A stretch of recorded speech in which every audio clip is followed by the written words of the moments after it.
পারস্য সাগরের এই অঞ্চলটিতে এতদিন পর্যন্ত ছিল শুধু শান্ত জলরাশি, ছিল না জীবনের কোনো চিহ্ন।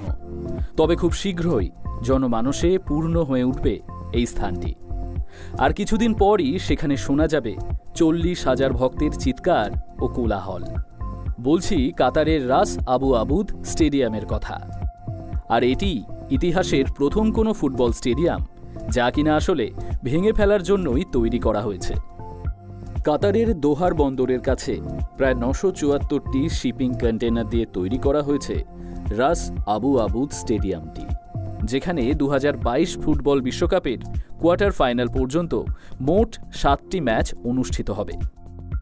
স্টেডিয়ামটি নির্মাণে ব্যবহার হওয়া সবগুলো কন্টেনারই তৈরি করা হয়েছে পরিশোধিত স্টিল দিয়ে, যার প্রত্যেকটি কন্টেনারের গায়ে আলাদা আলাদা সংখ্যা লেখা থাকবে, যা একই সাথে দেশটির টেকসই লক্ষ্যমাত্রা অর্জনের প্রতিশ্রুতি এবং সেই সাথে নিজস্ব পরিচয়কে তুলে ধরছে।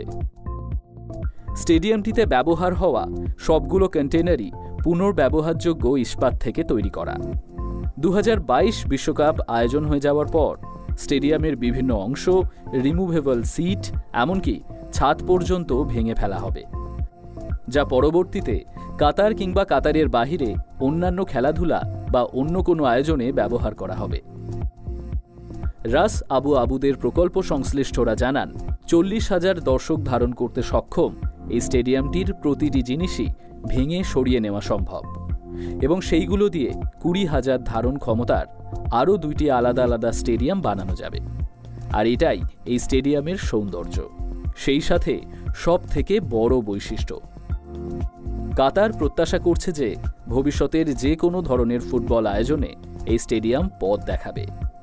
ফিফার এক সমীক্ষায় দেখা যায় 2022 কাতার বিশ্বকাপে সব মিলিয়ে 36 lakh ton carbon die oxide নিঃসরণের সম্ভাবনা রয়েছে।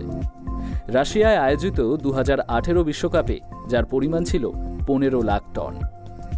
বিশ্বকাপ আয়োজন করতে গিয়ে এত বিশাল পরিমাণ কার্বন নিঃসরণের প্রভাব কমাতে উপসাগরীয় দেশ কাতারের এই প্রচেষ্টা যে সাড়া ফেলবে তাতে কোনো সন্দেহ নেই। কিন্তু দূষিত কার্বন উৎপাদনের মাত্রা হ্রাস করে বিশ্বকাপ আয়োজন করতে বদ্ধপরিকর ছিল কাতার। আর তাই স্টেডিয়ামটি তৈরিতে এমন উপকরণ ব্যবহার করেছে যা পরিবেশ দূষণের সম্ভাবনার পাশাপাশি জীববৈচিত্র্যের উপর বিরূপ প্রভাব কমাবে। টেকসই ধারণ ক্ষমতাকে সামনে রেখে বিশ্বকাপের এবারের আয়োজনের জন্য নির্মিত স্টেডিয়ামগুলিকে ঘিরে বৃক্ষরোপণ করা হয়েছে। শুধু তাই নয়, কাতার আরও জানিয়েছে বিশ্বকাপ দেখতে আগত দর্শক ও অংশগ্রহণকারীদের ভ্রমণ, বাসস্থান ও খাদ্যের ব্যবস্থার পাশাপাশি গ্রিন হাউস গ্যাস নির্গমন কমাতে তাদের উদ্যোগের কথা। বিশ্বকাপ আয়োজন সমাপ্তি ঘোষণার 10 থেকে 15 বছরের মধ্যে 2টি বৃহৎ সৌর প্রজেক্ট বানাবে, যা বিশ্বকাপ চলাকালীন কার্বন নির্গমনকে পুষিয়ে দেওয়ার জন্য যথেষ্ট। কাতার বিশ্বকাপের বাকি সবগুলো ভেন্যুর মতো রাস আবু আবুদ স্টেডিয়ামের এই অস্থায়ী বন্দোবস্ত প্রমাণ করে যে দেশটি কম সময় এবং স্বল্প খরচে অবকাঠামো নির্মাণের দিকেও নজর দিচ্ছে। 48 লাখ বর্গফুটের এই স্টেডিয়ামের নকশা প্রসঙ্গে জানা যায়, স্টেডিয়ামটি বানাতে শিপিং কন্টেনার বেছে নেওয়ার কারণ এটি এক জায়গা থেকে অন্য জায়গায় খুব সহজেই সরানো সম্ভব। কাতারে প্রত্যেক স্টেডিয়াম নির্মাণের সময় একটি বিষয় মাথায় রাখা হয়েছে, যাতে অতিথিদের গরম না লাগে সেভাবে রাখা হয়েছে কুলিং প্রসেস। যখন বাইরে থেকে কেউ এখানে আসবেন তখন দোহারের প্রাকৃতিক সৌন্দর্যের মাঝে তিনি হারিয়ে যাবেন।